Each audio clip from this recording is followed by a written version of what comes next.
여호와는 나의 목자시니 내게 부족함이 없으리로다. 그가 나를 푸른 풀밭에 누이시며 쉴 만한 물가로 인도하시는도다. 내 영혼을 소생시키시고 자기 이름을 위하여 의의 길로 인도하시는도다. 하나님은 영이시니 예배하는 자가 영과 진리로 예배할지니라. 아멘.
자비로우신 하나님 아버지, 지나간 한 주간 동안 베풀어 주신 사랑과 은혜와 보호하심과 인도하심에 감사를 드립니다. 한 주간 동안 하나님의 말씀을 읽으며 깨닫는 대로 실천하며 살고자 했지만 부족한 점이 너무나 많이 있었습니다. 연약한 우리 인간의 힘만으로는 유혹을 이기지 못하여 언제나 넘어지고 쓰러집니다. 오늘 거룩한 주일을 맞아 특별한 은혜를 사모하며 성전으로 나아왔사오니 부족한 저희들을 홀로 두지 마시고 진리의 말씀을 보내 주시옵소서.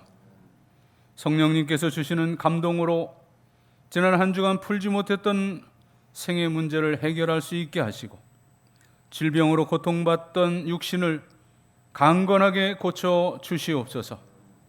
죄로 인해 심령이 억눌렸던 자녀들에게는 진리로 자유함을 입게 하여 주시옵소서. 주님 예수 그리스도의 이름으로 기원하옵나이다. 아멘.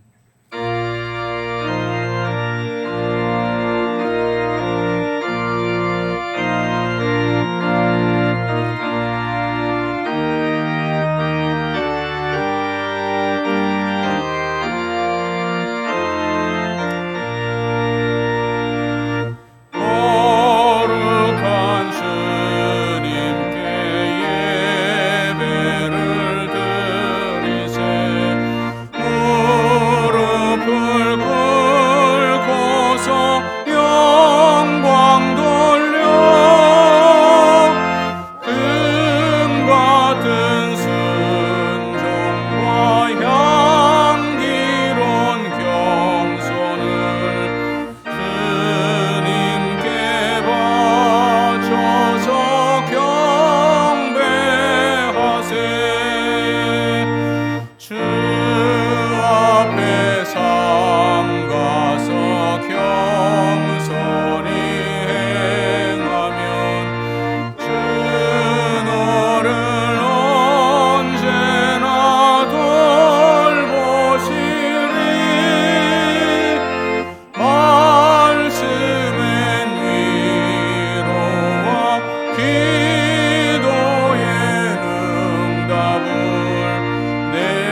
앉으시고 고백의 기도를 드립니다. 인류를 죄와 사망에서 속량하시려고 예수 그리스도를 이 땅에 보내주신 하나님께서는 독생자까지도 아끼지 아니하시면서 죄를 멸하려 하셨는데 저희는 더럽고 추악한 죄를 모으고 싸우며 살았습니다. 악과 어울려 먹고 마시며 방탕하게 지냈습니다. 세상 풍조에 밀려 하나님의 이름을 망령되이 부르며 믿음을 저버렸습니다. 부모를 공경하지 않고 재물을 탐하며 음란과 죄악의 길에서 떠나질 않았습니다. 죄악 중에 먹고 마시던 저희들의 삶은 이 땅 위에서 바람에 나는 겨처럼 정함이 없게 되고 말았습니다. 오 주님, 하나님의 엄위하심을 깨닫지 못하고 죄악 중에 살았던 저희들의 이 모든 죄를 용서하여 주시옵소서. 예수님의 이름으로 고백의 기도를 드리옵나이다. 아멘.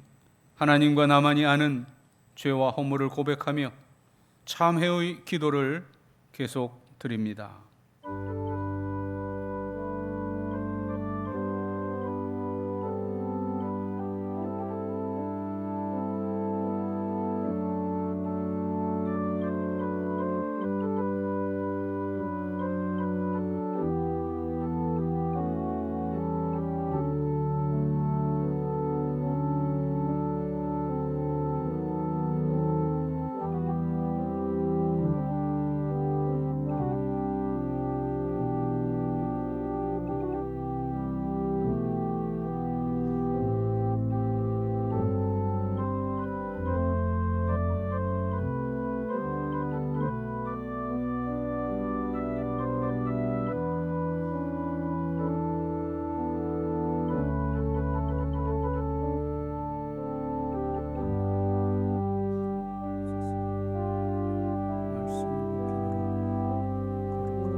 맑은 물을 너희에게 뿌려서 너희로 정결하게 하되 곧 너희 모든 더러운 것에서와 모든 우상 숭배에서 너희를 정결하게 할 것이라. 아멘. 나는 전능하신 아버지 하나님 천지의 창조주를 믿습니다. 나는 그의 유일하신 아들 우리 주 예수 그리스도를 믿습니다.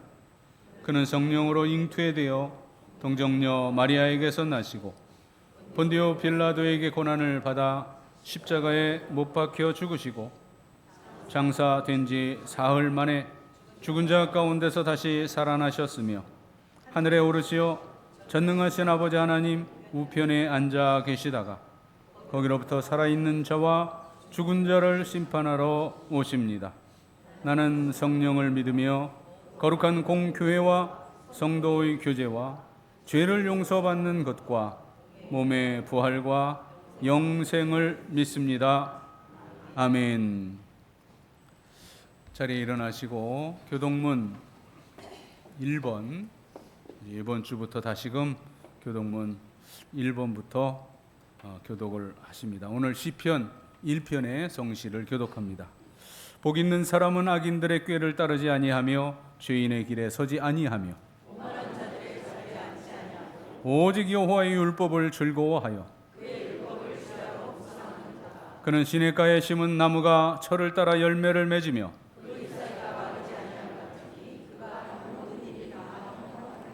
악인들은 그렇지 아니하며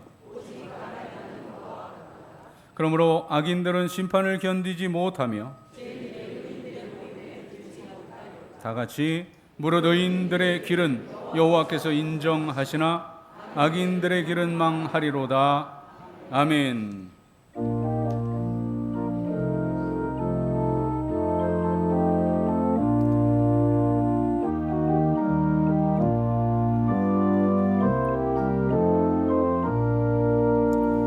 내 맘이 낙심되며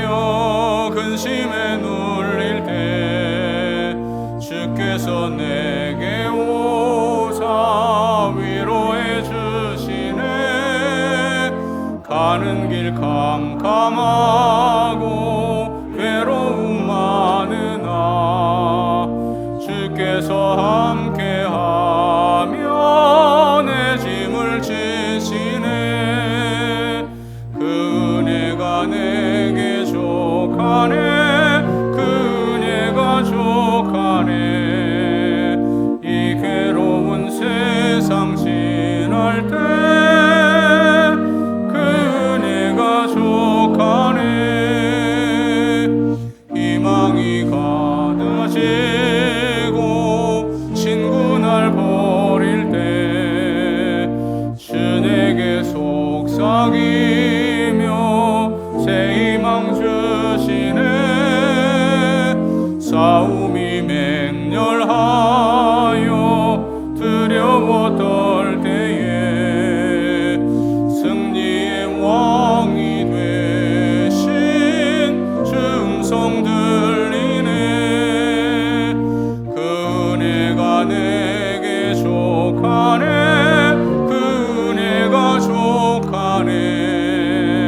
이 괴로운 세상 지날 때 그 은혜가 족하네. 번민이 가득 차고 눈물이 흐를 때 주 나의 곁에 오사 위로해 주시네. 환난이 닥쳐와서 어려움 당할 때 주님의 능력이 원수를 이기네. 그 은혜가 내게 족하네. 그 은혜가 족하네. 외로운 세상 지날 때 그 은혜가 족하네.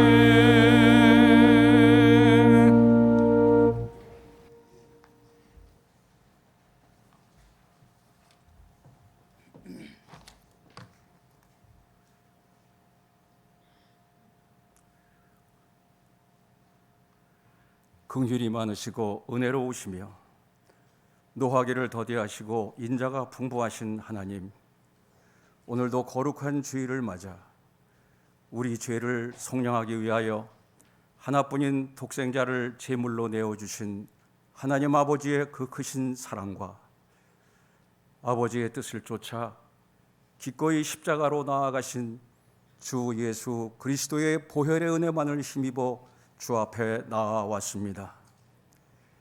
그렇습니다. 우리 죄의 용서와 구원, 천국 소망 모두 주 예수의 십자가만으로 충분함을 고백합니다. 죄로 인하여 타락하고 연약한 우리에게 아무것도 요구하지 않으시고 자기 아들을 보내어 우리를 살리신 하나님 아버지를 찬양합니다. 우리가 아직 죄인 되었을 때 그리스도께서 우리를 위하여 죽으심으로써 우리에 대한 사랑을 확증하신 하나님 아버지께 영광과 존귀를 돌립니다. 이 시간 우리 마음을 열고 온 마음과 정성을 다하여 영과 진리로 예배드릴 수 있도록 인도하여 주소서. 이 예배를 기쁘게 받아주시고 우리의 상한 마음을 고치시고 새롭게 하사 하늘의 기쁨과 위로가 충만한 시간으로 인도하여 주옵소서. 예배하는 자를 찾으시는 하나님 아버지, 주의 은혜로 부족하게 이를 데 없는 우리가 새 생명을 얻어 하나님의 자녀가 되고 하나님 나라 백성이 되었지만 하나님이 원하는 참된 예배자로 살지 못하였음을 고백합니다. 무엇보다도 하나님을 기뻐하고 사랑하지 못했습니다. 입술로는 나의 주, 나의 하나님이라고 말하지만 마음은 늘 세상으로 향하여 하나님과 멀어졌습니다. 형식적인 예배자가 되어버린 우리 죄를 용서하여 주시고 하나님과의 관계가 올바르게 회복되도록 도와주옵소서.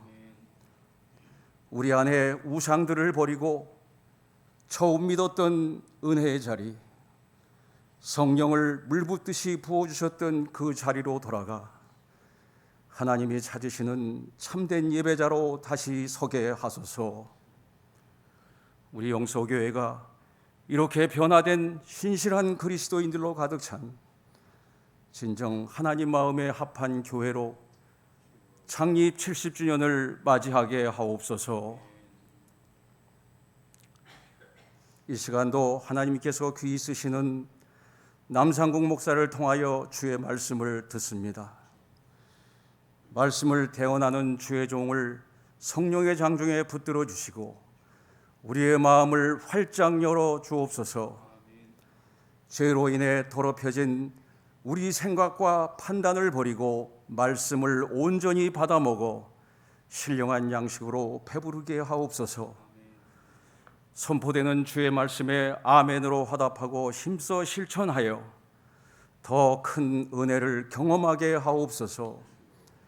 그리하여 믿음으로 역사한 말씀의 증거가 우리의 간증이 되고 또 전도로 이어져 주의 몸된 교회가 날로 부흥되게 하옵소서. 시온 찬양대가 먼저 그 나라와 그의 의를 구하라는 제목으로 정성껏 준비한 찬송을 드리니 기쁘게 받으소서. 찬송을 부른 대로 범사에 먼저 그의 나라와 그의 의를 구하여 하나님께 영광을 돌리는 삶으로 인도하여 주옵소서. 온 세상의 주인이신 하나님 아버지, 이 나라를 긍휼히 여겨 주옵소서. 새로운 정부가 들어섰지만 민생은 여전히 어렵고 미국, 중국 등 강대국들에게 휘둘리며 어려운 줄타기를 하고 있습니다. 또 교회가 당국의 수사 대상이 되는 등 이전에 경험해 보지 못한 일들이 일어나고 있습니다. 대통령을 비롯한 이 나라 의정자들이 하나님을 두려워하고 정의와 공의를 실천하며 백성들을 평안케 하는 바른 정치를 펼치도록 이끌어 주옵소서. 특별히 하나님의 눈이 이 나라 그리스도인들에게 머물고 있는 줄 압니다. 이때 한국 교회와 성도가 하나 되어 일어나 빛을 발하여 하나님의 뜻이 이 땅에 이루어지게 하옵소서. 범사에 때와 기한이 있다고 하신 하나님 아버지, 이제 무더위도 점차 물러가고 서늘한 바람이 불어오는 가을로 접어들었습니다. 어김없이 돌아오는 계절의 순환을 보며 우리 인생의 추수 때를 생각합니다. 지금까지 지내온 거 모두 주의 은혜이나 한편 게으르고 나태하여 사명을 소홀히 하고 주께서 맡겨주신 달란트도 남기지 못한 후회가 마음을 무겁게 합니다. 한여름의 무더위와 분주함을 뒤로하고 마음과 각오를 새롭게 하고자 이 9월을 결단의 달로 지키고 있사오니 도와주옵소서. 성령 충만을 구하고 전심으로 하나님을 의뢰하여 결산의 날에 주 앞에 드릴 것이 많이 있게 하옵소서. 교회 안에 질병과 고난 중에 있는 지체들을 돌아보아 주시고 오늘도 이 모양 저 모양으로 교회와 성도들을 섬기는 손길들을 축복하여 주옵소서. 일일이 구할 것 마니나 구하기 전에 모든 것을 아시는 주께 맡깁니다. 우리에게 영과 진리로 드리는 참 예배를 가르쳐 주신 주 예수 그리스도의 이름으로 기도하옵나이다. 아멘.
교회력으로 오순절 후에 14번째로 맞게 되는 이 거룩한 주일에 우리들에게 주시는 하나님의 말씀은 신약성경 마태복음 13장 36절부터 43절까지의 말씀입니다. 신약성경 22면 마태복음 13장 36절부터 43절, 우리 주님께서 친히 주신 비유 해석의 말씀입니다. 주님의 음성에 귀를 기울이십시다. 이에 예수께서 무리를 떠나사 집에 들어가시니 제자들이 나와 이르되 밭에 가라지의 비유를 우리에게 설명하여 주소서. 대답하여 이르시되 좋은 씨를 뿌리는 이는 인자요 밭은 세상이요 좋은 씨는 천국의 아들들이요 가라지는 악한 자의 아들들이요 가라지를 뿌린 원수는 마귀요 추수 때는 세상 끝이요 추수꾼은 천사들이니 그런즉 가라지를 거두어 불에 사르는 것 같이 세상 끝에도 그러하리라. 인자가 그 천사들을 보내리니 그들이 그 나라에서 모든 넘어지게 하는 것과 또 불법을 행하는 자들을 거두어 내어 풀무불에 던져 넣으리니 거기서 울며 이를 갈게 되리라. 그때 의인들은 자기 아버지 나라에서 해와 같이 빛나리라. 귀 있는 자는 들으라. 아멘.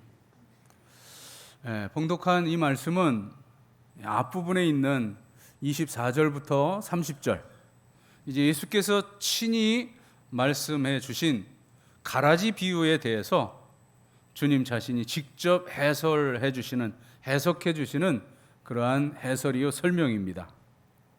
먼저 이 본문을 대하면서 크게 이제 두 가지의 틀을 잡고 접근하면 보다 이 비유의 내용이 아주 명료하게 이해되고 받아들여지게 됩니다. 자, 첫째 틀은 뭐냐? 이 가라지 비유의 주제는 하나님의 나라라는 사실이에요.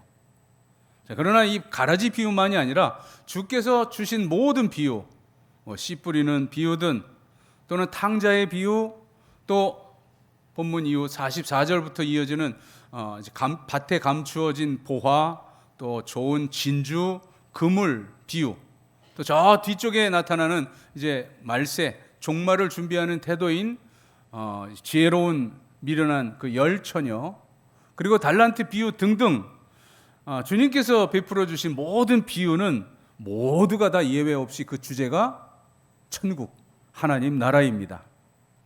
세상 가치가 아닌 오직 하나님의 나라, 이 하나님의 나라를 알기 위한 그 마음으로 이 비유를 대하여야 할 일입니다. 자, 하나님 나라라고 하는 이 주제는 오늘 설교 마지막 부분 결론부에서 다시 보도록 하겠습니다. 두 번째 틀은 이 가라지 비유는 씨 뿌리는 비유의 연속입니다. 자, 1절 2절에 보면 예수님께서 배에 앉으시고 그 육지에 앉은, 그 해변에 앉은 모든 사람들을 보시면서 말씀을 주셨어요. 마태복음 5장은 예수께서 산에 올라가 앉으시니 제자들이 나와온지라 입을 열어 이르시되 팔복을 말씀하시고, 이제 5, 6, 7장 산상수훈을 말씀하시죠. 그래서 산에서 말씀을 주셨다 해서 산상수훈인데, 이제 이 말씀은 배에서 이제 베풀어 주시는 비유의 말씀입니다. 자, 그리고 나서 이어지는 말씀이 이제 3절 이하에 3절부터 9절에 씨 뿌리는 비유를 말씀을 주셔요. 첫 번째 비유입니다. 그리고 이제 18절부터 23절에 역시 이 씨 뿌리는 비유에 대해서 해설을 해 주십니다. 이 씨 뿌리는 비유에서 씨앗을 뿌리죠. 더러는 길가에, 더러는 돌밭에, 또 더러는 가시떨기에, 그리고 마지막 더러는 좋은 땅에 떨어졌다고 말씀하십니다. 그런데 이 네 가지 마음밭 중에 주목할 문제는 바로 좋은 땅, 옥토입니다. 자, 옥토에 떨어졌다. 그러면 다 된 것이 아닙니다. 이제 시작은 된 겁니다. 하지만 거기에 또 문제가 있습니다. 뭐냐? 분명히 좋은 씨앗이 좋은 땅에 뿌려졌지만, 그러나 가라지라고 하는 이 만만치 않은 장애물이 등장했다는 점이 큰 문제입니다. 그렇기 때문에 이 가라지 비유는 씨 뿌리는 비유의 후편이라 할 수가 있는 겁니다. 자, 다시 본문의 주제로 돌아가서 하나님 나라라고 할 때, 자, 먼저 총론적으로 생각할 것은 이 가라지 비유를 통해서 설명하는 이 하나님 나라 교리적 배경이 뭐냐 하는 점인데, 네 가지로 정리가 됩니다. 자, 이 씨 뿌리는 비유, 그리고 이 가라지 비유 통칭해서, 자, 첫 번째 근본적인 교훈은 뭐냐? 하나님의 나라는 말씀과 함께 임한다는 거예요. 자, 씨가 뿌려지죠. 그 씨는 생명의 말씀입니다. 그러니까 하나님의 나라는 밖으로부터 내 노력이 아닌 내 어떤 그 성품, 내 어떤 그 수도적인 그러한 내 요소가 아니라 말씀의 씨앗이 은혜로 떨어져서 그 말씀의 임함과 함께 하나님 나라는 시작이 되는 거예요. 자, 두 번째는 이 하나님의 나라는 외부에서 뿌려지는데, 뿌려지는 것이 옥토에 뿌려졌다 그랬죠. 바로 마음밭에 그 씨앗이 받아들여져서 그 하나님 나라는 이루어지게 됩니다. 옥토밭이 되어 씨앗이 온전히 뿌리를 내리고 자랄 수 있어야 한다는 겁니다. 성령의 역사로 말미암아 이 말씀이 우리 마음속에 수용되어야 합니다. 이렇게 될 때 생명의 역사가 이제 이루어지게 되고, 그것이 곧 주님 말씀하신 중생입니다. 자, 세 번째 생각할 것은, 말씀이 외부로 떨어지고 내 마음밭에 뿌려졌다면, 이제 세 번째, 그 씨앗은, 말씀의 씨앗은, 그 생명의 씨앗은 싹을 내는데, 그 싹을 내는 데만 그치고 머물지 않고 이제 그 낳은 싹은 계속해서 자라난다는 사실이에요. 이 자람과 성장은 그 주어지는 전적인 은총 속에서만 가능합니다.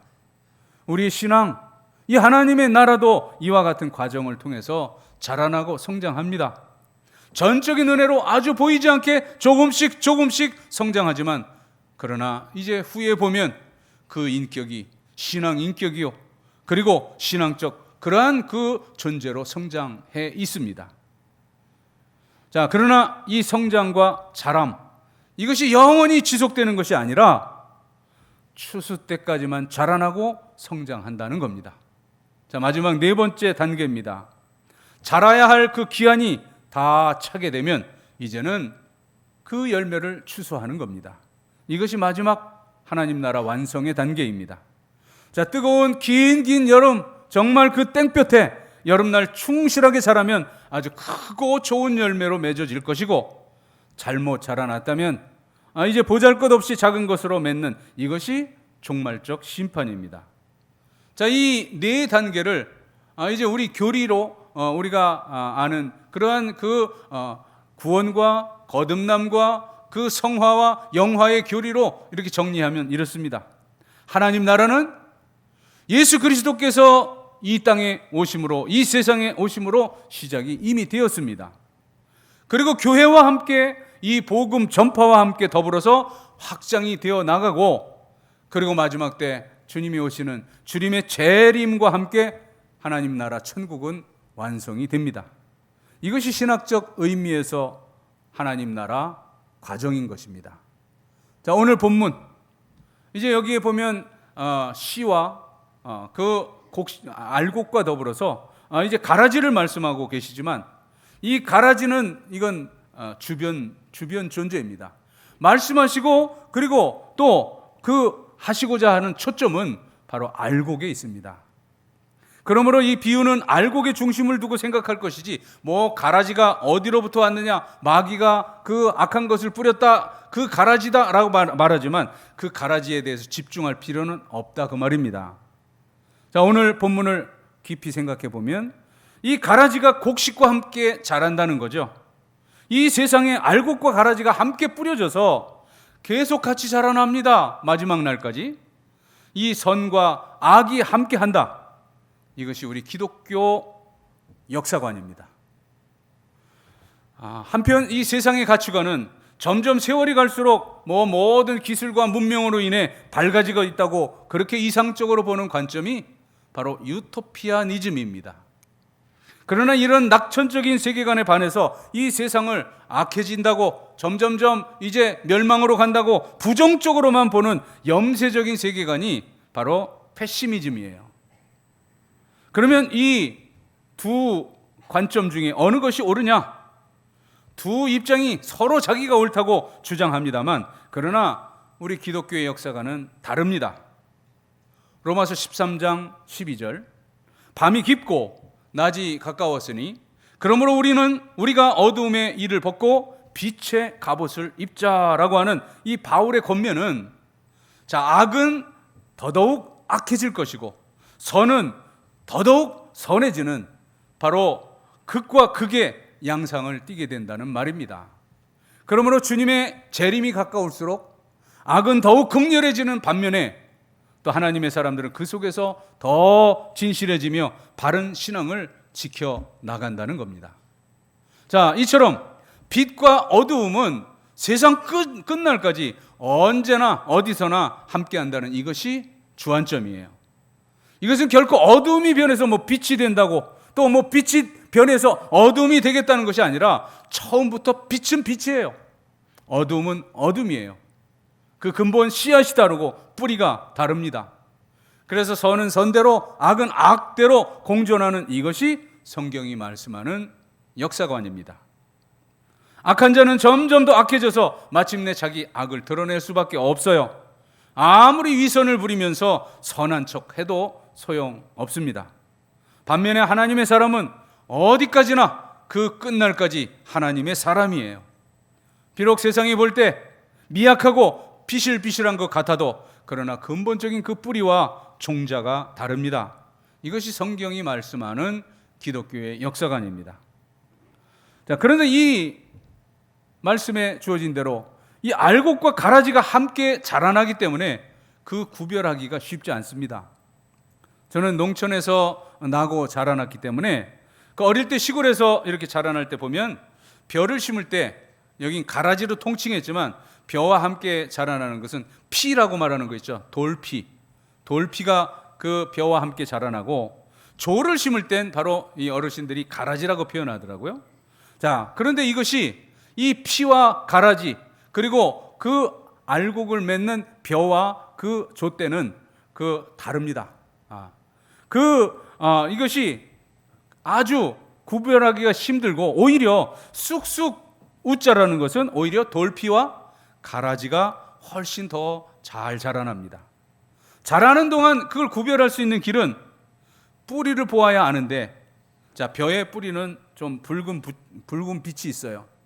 하지만 이 돌피의 뿌리는 하얀색입니다. 그래서 이 가라지를 제거하려면 그 뿌리를 봐야 할 수 있고, 그 뿌리를 보려면 뽑아야 하는데, 불갑을. 그러나 잘못해서 알곡을 뽑아버리기가 일수라는 겁니다. 이처럼 자라는 동안에는 아슬아슬함이 있어요. 이걸 우리가 사는 세상에 비유하면 그렇잖아요. 우리가 저 천국에 가는 날까지 우리 이 광야 세상을 살고 있는데 우리의 이 모든 것이 참 아슬아슬합니다. 이 가라지를 뽑는다는 것, 그것은 알곡을 뽑을 위험이 더 크다 그 말입니다. 오히려 가라지보다 더 보기 좋고 충실하게 자라는, 가라지가 더 보기 좋고 충실하게 자라기 때문이에요. 그러나 이 양의 탈을 쓴 일이, 이것이 문제라는 거예요. 선한 일의 경우도 보세요. 중심으로 행하는 선행이 있는가 하면, 그러나 그 근본이 대부분 이제 다른, 그 목적이 다른데 있는 것이 보통입니다. 이제 그런 원리적인 것 말고 그냥 실제 생활, 우리의 삶에서 적용을 해볼게요. 자, 국회의원에 출마하기 위해서 길을 닦아줍니다. 또 그 지역 사회를 위해 이모 저모 여러 가지 일을 하지만, 별일 다 하지만, 그러나 그 목적이 다른데 있기에 그것은 선한 일일 수 없다 그 말입니다. 어쨌든 얼핏 보기에, 겉보기에 좋은 일 얼마든지 있어요. 그래서 심지어는 도덕적 향락주의라는 말까지 있습니다. 그 말 뜻이 뭐예요? 자, 선한 일을 하는데 본인 기분 좋기 위해서 그냥 기분 따라 한다는 일인데, 그건 선한 동기이기보다 자기 만족을 위한 아주 극단적인 이기주의입니다. 언제나 가짜는 아름답게 보이기 마련이고, 또 위선자는 더 열심을 냅니다. 뿐만 아니라 이 귀한 일에 언제나 가짜가 있는데, 가짜는 여러분 진짜보다 더 화려합니다. 더 찬란하게 보이므로 그것이 구별하기가 참 힘듭니다. 그러나 언젠가는 이제 정해진 하나님의 때에 하나님의 심판이 있을 겁니다. 그러므로 우리가 살며 이제 여러 가지 상황 때문에, 조건, 환경 때문에 조급히 생각할 것 없습니다. 주님의 그때를 기다리며 믿음을 지키며 행진하는 겁니다. 그래서 사도 바울은 이 고린도 교회에 편지하는 가운데 고린도전서 4장 5절에 이렇게 권면을 합니다. 그러므로 때가 이르기 전 곧 주께서 오시기까지 아무것도 판단하지 말라. 그가 어둠에 감춘 것들을 드러내고 마음의 뜻을 나타내시리니 그때 각 사람에게 하나님으로부터 칭찬이 있으리라. 그러므로 우리가 요 일 저 일 사소한 모든 일에 대해서 시시비비를 가리면서 지나치게 판단할 일이 아니라는 겁니다. 진정 우리가 잘 믿는다, 그건 죽을 때 봐야 안다 합니다만, 사실 그 죽을 때가 아니라 우리가 하나님 앞에 가봐야 누가 감히 옳고 그름을 그것을 판단할 수 있겠습니까? 오직 하나님 한 분뿐이십니다. 그러므로 이 심판은 전적으로 하나님께 맡기고 우리는 조급해하지 말 일입니다. 자, 이제 이 나의 판단이라고 하는 이것, 그게 나의 주관이나 또는 나의 기분에 치우칠 뿐만 아니라 이제 우리의 지식은 완전할 수 없어서 언제나 흑백 논리에 빠지기 쉽습니다. 그러므로 그 판단에 있어서는 언제나 조심할 것이에요. 자, 이제 이런 원리를 가지고 이제 마지막 이제 왜 이 가라지와 이 알곡이 함께 있는가에 대한 이유를 생각해 봅니다. 왜 하나님께서는 당장 이 벼락이라도 치셔서 악을 멸하지 아니하시고 그대로 그냥 넘어가시는가?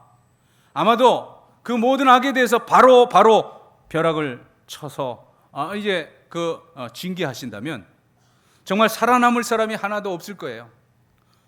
우리도 마찬가지입니다. 자, 이제 바꾸어 생각해 보면, 자, 하나님 왜 선한 일을 내가 했는데 당장 복을 안 주십니까? 라고 원망한다면 하나님께서 아마 조건을 거실 거예요.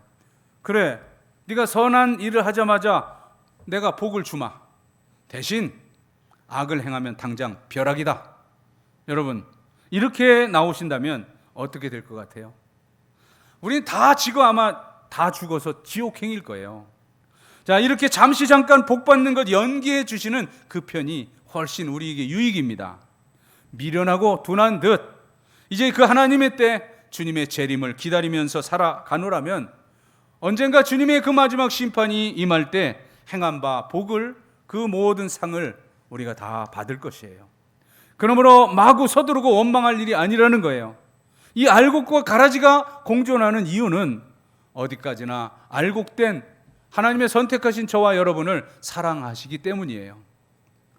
오늘 이 선과 악에 대해서 오늘 우리가 교독한 시편 1편을 보면 복 있는 사람은, 악인은 이렇게 비교하고 있죠. 오늘 본문 이 같은 원리입니다. 하나님은 이 악마와 같은 인간 수억 명보다도 이 하나님 십자가를 통해서 구원해 주신 의인 한 사람 상하는 것을 더 염려하십니다.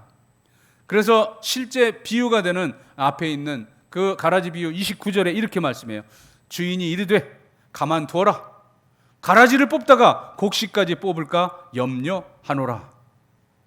가라지 1000만을 뽑다가 이 알곡 하나라도 다치면 안 된다는 그런 주님의 말씀입니다. 보이는 악인들 모두를 다 그대로 심판해버리는 동안 그 믿는 사람 하나라도 다치게 해서는 안 된다는 뜻입니다. 이 하나님의 넓고 크신 사랑으로 의인과 악인의 밭에 이제 골고루 비를 뿌려 주셔요. 그럼에도 하나님께서 원하시는 결국은 택한 백성, 구원받은 백성을 보존하는 것이지 가라지를 살찌게 하는 것이 결코 아니라는 사실입니다. 당장 가라지와 알곡이 함께 있음으로 인해서 그 알곡이 가라지에게 영향을 빼앗기고 손해를 보는 억울함, 불편함이 있겠지만, 그러나 그것을 겪더라도 그 알곡을 다치게 할 수 없다는 것, 그것이 우리 주님의 마음입니다.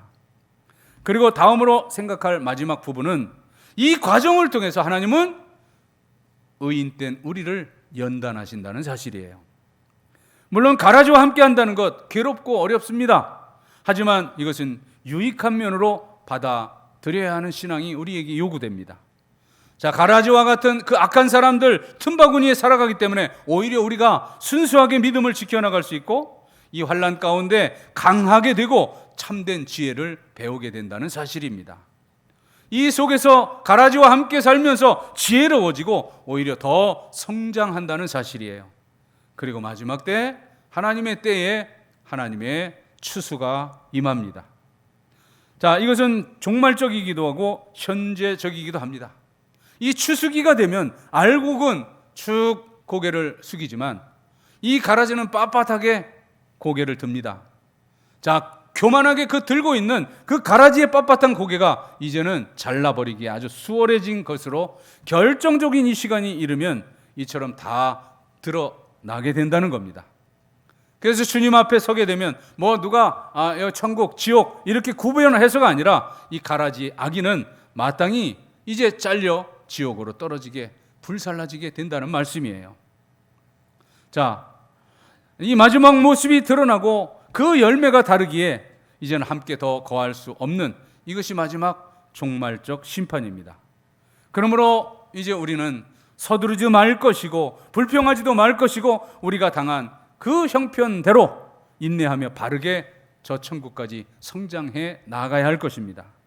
그러면 우리 마음속에 뿌려지고 심긴 이 하나님의 말씀이, 그 생명의 말씀이 싹이 터 그대로 자라나고 그리고 꽃피고 풍성한 열매를 맺게 될 것입니다. 그 열매가 마지막 추수 때가 오기 전 그 충실하고 탐스러운 모습을 갖추도록 가라지와 겨루면서 우리는 이 무더위, 이 땡볕에 이 인생의 그 시련과 역경 가운데 잘 익어가기만 하면 되는 것입니다. 그러면 마침내 주님의 재림 때, 그 마지막 심판 때 농부이신 아버지 하나님이 이 가라지는 거두어 불사르시고 곡식된 우리는 곡간 천국으로 들이실 것입니다. 자, 이제 마지막 그 주제가 하나님의 나라라고 하면서 결론부에서 마지막 확인을 하시겠다고 말씀을 드렸는데, 자, 결론의 말씀입니다. 마지막 심판인 이 천국과 지옥으로 우리 주님의 이 해석이 맺어지는데, 오늘 40절부터 43절 분명한 지옥과 천국을 말씀하셔요. 자, 이제 40절부터 42절까지는 가라지의 운명이에요. 지옥입니다. 그런즉 가라지를 거두어 불에 사르는 것 같이 세상 끝에도 그러하리라. 인자가 그 천사들을 보내리니 그들이 그 나라에서 모든 넘어지게 하는 것과 또 불법을 행하는 자들을 거두어내어 풀무불에 던져 넣으리니 거기서 울며 이를 갈게 되리라. 이것이 가라지의 운명이요. 자, 알곡된 저와 여러분들은 어떻게 되느냐? 마지막 43절입니다. 그때 의인들은 자기 아버지 나라에서 해와 같이 빛나리라. 귀 있는 자는 들으라. 저와 여러분 모두가 우리 모두 영생의 주인공들이 되어서 이제 이곳에서 함께 예배드리고 이제 주님의 날, 저 영원한 천국에서 또 함께 주님을 찬양할 수 있는 그러한 백성들로 다 예외 없이 만날 수 있기를 소망하고 축복합니다. 기도드리겠습니다. 하나님, 오늘도 공로 없는 저희들 믿음으로 알곡 삼아주시고 의롭다 인쳐주시고 천국 백성으로 삼아주셨습니다. 이제 마지막 때 이제 이 세상 가치관에 따라 살았던 모든 가라지들은, 주님을 부인했던 모든 악인들은 다 불살라질 것이지만 우리는 이제 곧간 천국에서 영원히 하나님의 백성으로 영생할 것을 이 비유의 말씀으로 허락하여 주셨으니 하나님, 이 믿음 가지고 천국까지 승리하며 행진하게 하여 주시옵소서. 예수님의 이름으로 기도드리옵나이다. 아멘.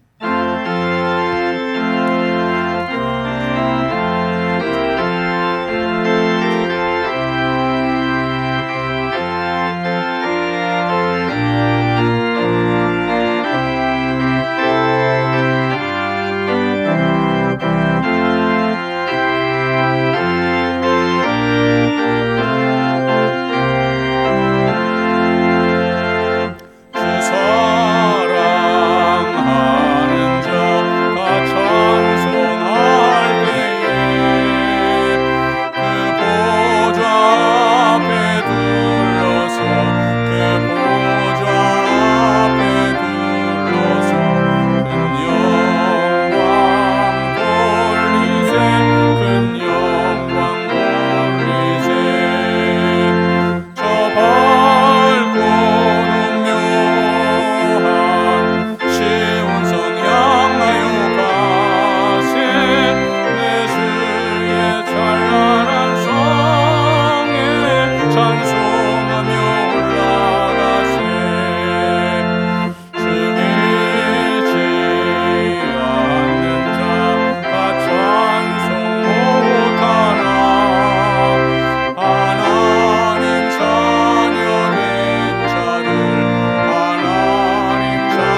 세상을 살며 저희들이 누리는 모든 것들이 다 하나님께로부터 주어진 것임을 겸손히 고백하면서 하나님께서 주셨던 물질 가운데 10분의 1을 성별하여 모든 것의 주인 되심을 인정하며 10분의 1, 11조의 예물을 드립니다. 이 예물에 드린 액수의 100배, 60배, 30배라도 드릴 수 있는 풍성한 복을 소득의 복으로 허락하여 주시옵소서. 감사하는 성도들에게 감사의 열매 가득 안겨주시고 또한 생일맞아 감사하는 성도들의 앞날이 살아온 모든 날에 칠갑절이나 복되고 복되게 하시옵소서. 선교, 장학, 구제, 건축 여러 목적 담아 예물 드렸사온데 그 열매 취하시사 하나님은 영광을 받으시되 사랑하는 성도들의 삶 자체가 위대한 하나님의 목적을 이루어드리는 삶을 살게 하여 주시옵소서.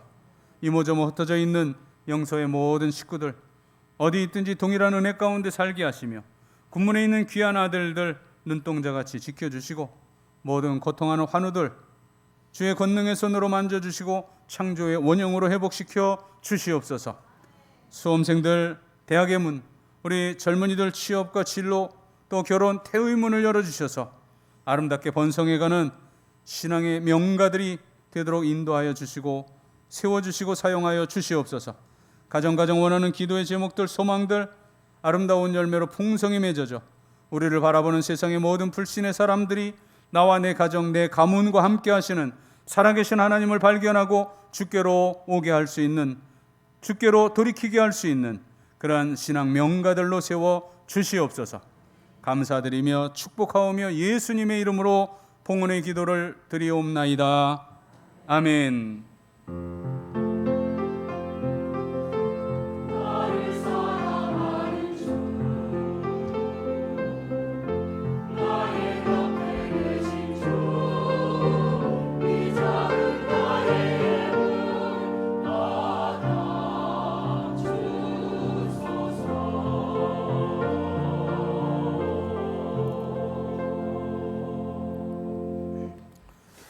자리에 앉으시고요. 우리 오늘은 아동부 여름 행사 영상으로 보고하겠습니다.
세상에 보임하소서.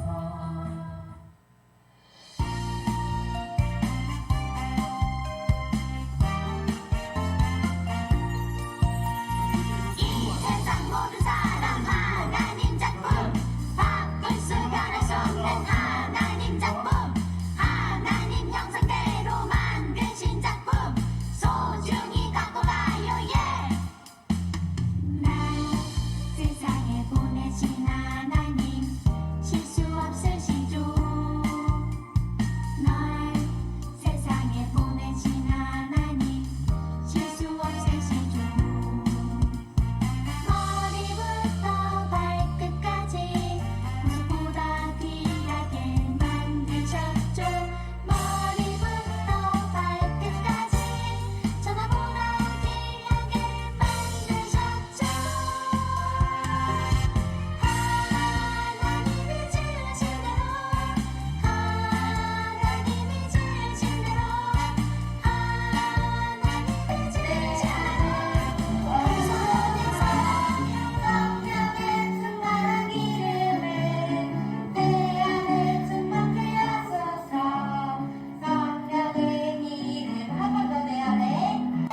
박수로 격려합니다. 오늘 우리 새 가족이 된 분을 소개하겠습니다. 김광열 성도님이신데요. 어디 앉아 계실까요? 우리 이 앞에 그래요, 우리 어르신이시군요. 네, 잠깐 자리에 일어나실까요? 환영합니다. 반갑습니다. 네, 자리에 앉으시죠. 네. 오늘 여러 모임이 있는데 안수 집사의 바로 지금 예배 후에 3층 당회실에서 모르겠습니다. 식사 관계는 자체적으로 물어보시고요. 234 여전도에는 이곳 예배 4층 예배실, 4 여전도에는 4층 잠호실에서 모이게 됩니다. 그리고 70주년 준비위원회는 여기 점심 식사 후라고 주보에 게재가 됐는데 아마 오늘 그 예결산위원회 그 모임이 바로 있는 것 같습니다. 우리 당회원들을 중심해서 예결산위원회 모임하고 그리고 1시에 70주년 준비위원회는 모인다고 하는 광고입니다.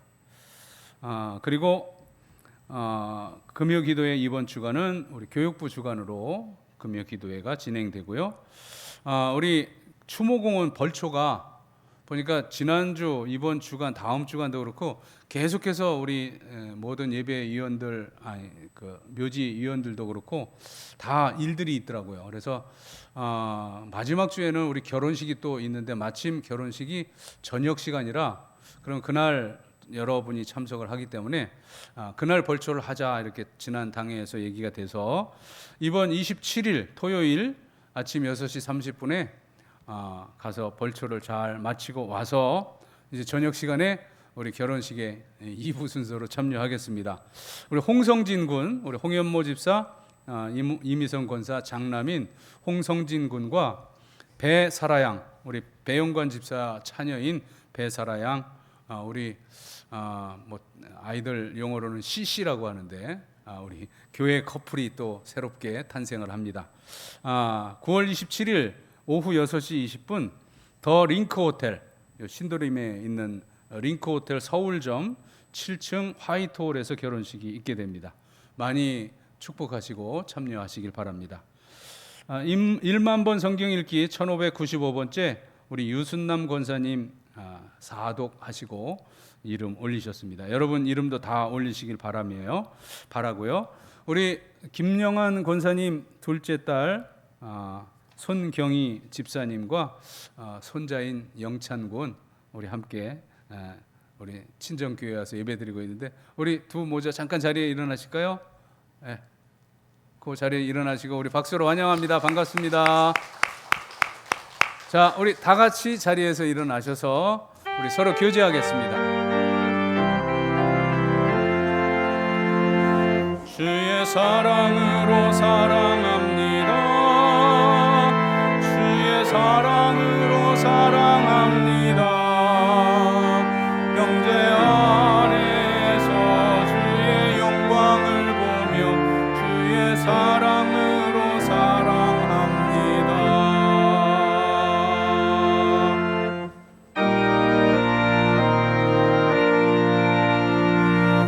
하늘에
우리 모두의 구세주 예수 그리스도의 은혜와 하나님 아버지의 영원 불변하신 사랑과 성령의 감동 교통하심이 이제는 이 광야 세상 가라지와 섞여 살지만 이제 주님 바라보며 승리하며 저 영원한 천국에서 알곡으로 천국에 들리리라 소망하며 또 결단하며 삶의 자리로 나아가는 귀한 하나님의 자녀들 머리머리 위에 이제로부터 영원까지 함께 하시기를 간절히 축원하옵나이다.